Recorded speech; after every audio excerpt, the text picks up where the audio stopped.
Yeah. And it was also one of the reasons that I drank, because that was another thing that would shut it off. Yeah. Well, I think the price that people pay to be the person that you admire is just such an interesting frame.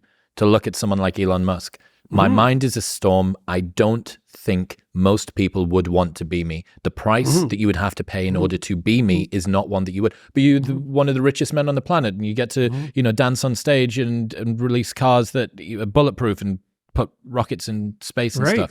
Well, yeah, but what about all of the baggage? What's the price? What's the entry price? He also appears to me to be hyper conscientious, and I know people who've worked with him.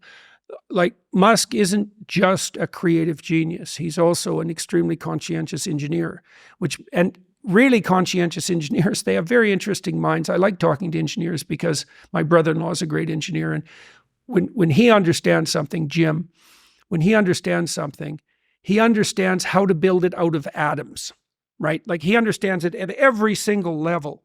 And Musk appears to me to be someone who's this rare combination of hyper creative, but also hyper conscientious. And I know that he works all the time. Yeah. Does that sort of hypertrophied executive function help to wrangle some of the diffuse creative energy? Oh, we're going to put it into this one thing, at least for a while, and then we'll move on to another thing. Yes, definitely. Eric Weinstein's a good example of someone. I hope Eric isn't annoyed by this, but Eric is unbelievably creative, but he's not particularly conscientious. And so and I think he found an occupation where that works extremely well, because I don't know if he's still doing this, but he worked with Peter Thiel for quite a long time as his idea man, right? And Eric's an extremely interesting person. Musk is hyper creative, and as far as I can tell, hyper conscientious. And the conscientiousness does focus. And that lots of people who are creative aren't conscientious. Well, it's rare. Like, if you're there's no correlation between creativity and conscientiousness.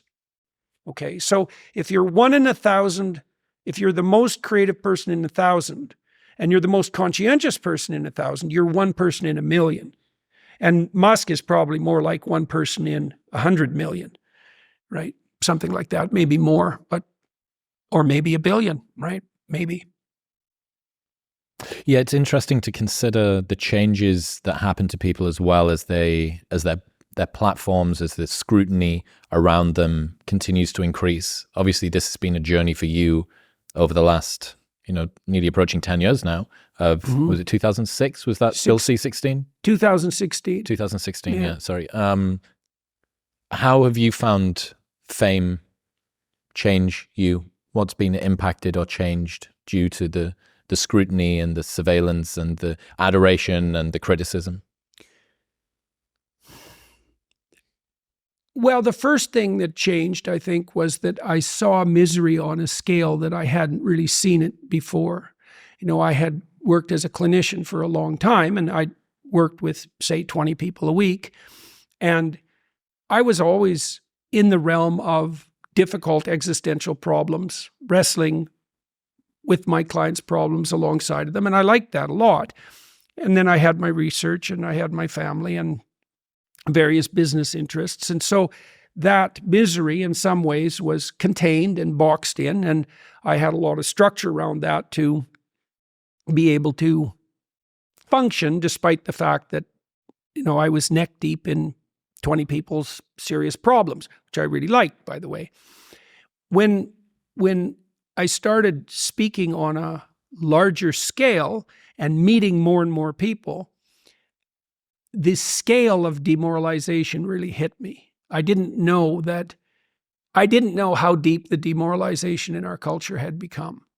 And I think that was especially obvious to me at that point among young men.